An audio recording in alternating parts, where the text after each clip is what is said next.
KTV Telugu YouTube ఛానల్లో మీ వ్యాపార ప్రకటనల కోసం 9154949554 కి కాల్ చేయండి. సో ప్రస్తుతానికి మనకు అందుతున్న బ్రేకింగ్ న్యూస్ చూసుకున్నట్లయితే తెలంగాణలో ఉన్న ఈ 17 పార్లమెంట్ సెగ్మెంట్లకు కాంగ్రెస్ పార్టీ ఒక 3 సీట్లు తప్ప మిగతా అన్ని స్థానాల్లో ప్రకటించిన పరిస్థితి అయితే నెలకొంది. ఇకపోతే మనకి కరీంనగర్, ఖమ్మం, హైదరాబాద్ ఈ 3 పార్లమెంట్ సెగ్మెంట్లకు ఇంతవరకు అభ్యర్థులను ఖరారు చేయని పరిస్థితులు దాదాపుగా ఇక ఓల్డ్ సిటీకి సంబంధించి ఒక మైనారిటీ అభ్యర్థిని, హైదరాబాద్ పార్లమెంట్ సెగ్మెంట్కి సంబంధించి ఒక హైదరాబాద్ అభ్యర్థిని సో డెఫినెట్లీ బరిలోకి దించే అవకాశం ఉందని చెప్పేసి కొంతమేర మనకంతున్న సమాచారం. ఇక అధిష్టానం అయితే కొన్ని నిర్ణయాలు అయితే తీసుకుంది.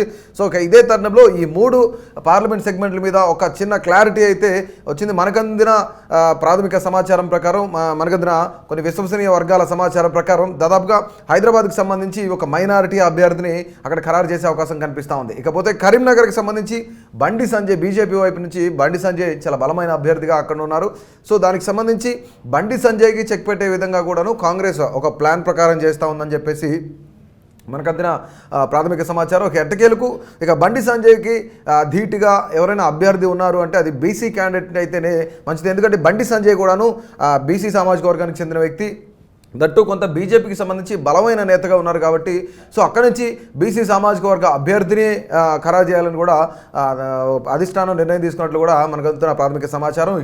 ఇక ఖమ్మం విషయానికి వస్తే కాంగ్రెస్కి పెట్టని కోటగా ఖమ్మం కాన్స్టిట్యున్సీ అయితే ఉంటుంది, ఖమ్మం పార్లమెంట్ సెగ్మెంట్ అయితే ఉంటుంది. ఆ ఖమ్మం జిల్లా మొత్తంలో కాంగ్రెస్ పార్టీ తమ ఏదైతే తమ యొక్క మెజారిటీ అయితే చాలా మెరుగ్గా ఉండే అవకాశంగా కనిపిస్తూ ఉంది. సో దానికోసం అని చెప్పేసి ఎలాంటి అభ్యర్థిని పెట్టినా, ఏ అభ్యర్థిని పెట్టినా సరే ఖమ్మం విజయం సాధించవచ్చు అని చెప్పేసి చాలా పార్టీ వర్గాల్లో నడుస్తున్న చర్చ. ఇక మరీ ముఖ్యంగా మొదటగా ఇక్కడి నుంచి నాగ సీతారాములు యాదవ్ అనే పేరైతే కొంతమేర ఖమ్మంలో బలంగా వినిపిస్తుంది. గతంలో అసెంబ్లీ ఎన్నికలు జరిగేటప్పుడు అయితే మనం చూసుకున్నట్లయితే కొత్తగూడెం టికెట్ ఆశించిన నాగ సీతారాములు యాదవ్ గతంలో ఆయన మార్కెట్ కమిటీ చైర్మన్గా ఉన్నారు. ఇక మొత్తానికి ఖమ్మం విషయానికి వస్తే ఖమ్మంలో కూడా ఒక క్లారిటీ వచ్చినట్టు తెలుస్తుంది మనకి.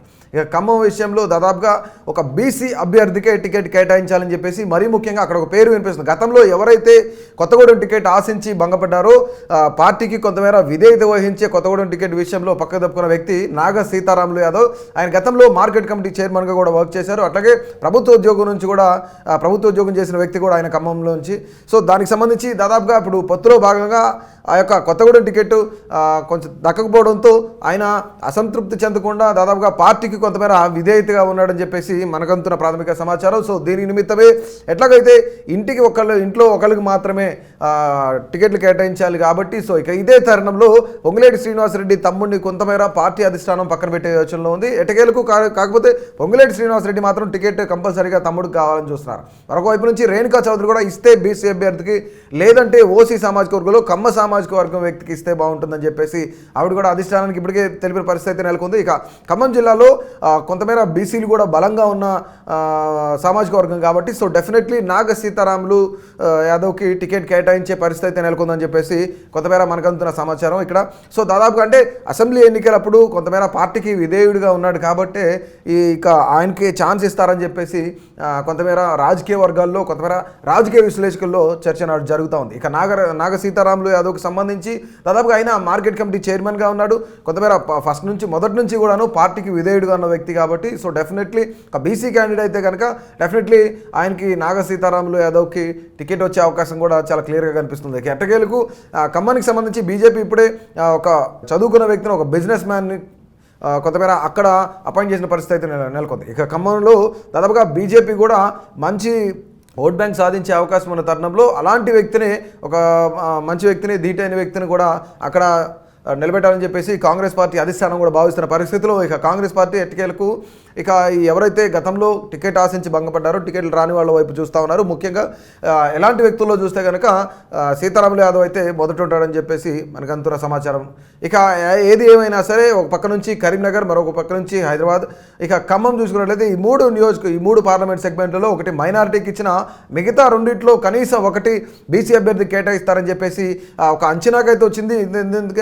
ఎందుకంటే గతంలోనే పార్టీ ఒక ఇంట్లో ఒకరికి మాత్రమే టికెట్ కేటాయించాలని చెప్పేసి ఒక క్లారిటీ అయితే ఇచ్చింది. ఇక ఇదే తరుణంలో ఖమ్మం టికెట్ కోసం పొంగులేటి శ్రీనివాసరెడ్డి కానివ్వండి, అటుపక్క బట్టి విక్రమార్క కానివ్వండి, వీళ్ళందరూ కూడా వాళ్ళ యొక్క ఫ్యామిలీలో మరొకరికి టికెట్ ఇవ్వాలని చెప్పేసి ఆశిస్తున్న తరుణంలోనే కాంగ్రెస్ పార్టీ అధిష్టానం ఒక నిర్ణయం అయితే తీసుకుందని చెప్పేసి ఒక క్లారిటీ అయితే ఇచ్చింది. సో డెఫినెట్లీ ఒకరికి మాత్రమే టికెట్ ఇచ్చే తరుణంలో ఇక ఈ రెండు కరీంనగర్ కానీ ఖమ్మం కానీ బీసీ అభ్యర్థులు కేటాయిస్తే బాగుంటుందని చెప్పేసి, మరొక పక్క హైదరాబాద్ పార్లమెంట్ సెగ్మెంట్ నుంచి మైనారిటీ వ్యక్తిని బరిలోకి దింపితే అసదుద్దీన్ ఓవైసీకి కానీ, అటుపక్క మాధవీలతకు కానీ, ఇక గడ్డం శ్రీనివాస్ యాదవ్ కానీ కొంతమేర గట్టి పోటీ ఇచ్చే అవకాశం ఉందని చెప్పేసి, అదే కాకుండాను వచ్చే ఎన్నికలకైనా సరే ఈ పార్లమెంట్ సెగ్మెంట్కి సంబంధించి హైదరాబాద్కి సంబంధించి కొంతమేర స్ట్రాంగ్గా ఉండే అవకాశం ఉంటుంది. సో డెఫినెట్లీ ఒక బలమైన నేతను బరిలోకి దించితే ఆ బలమైన నేతను ఈ 5 ఏళ్ళు కూడాను డెఫినెట్లీ ఆ యొక్క పార్లమెంట్ సెగ్మెంట్లో ఉంచితే కనుక డెఫినెట్లీ ఇక కాంగ్రెస్ పార్టీ అనుకున్నది నెరవేరుతుంది. రానున్న ఎన్నికలకు ఏదైతే దీని తర్వాత వచ్చే ఎన్నికలు ఏవైతే ఉన్నాయో సో ఆ ఎన్నికల్లో ఖచ్చితంగా కాంగ్రెస్ బలంగా ఉండే అవకాశం ఉందని చెప్పేసి అధిష్టానం భావిస్తున్న పరిస్థితి అయితే నెలకొంది.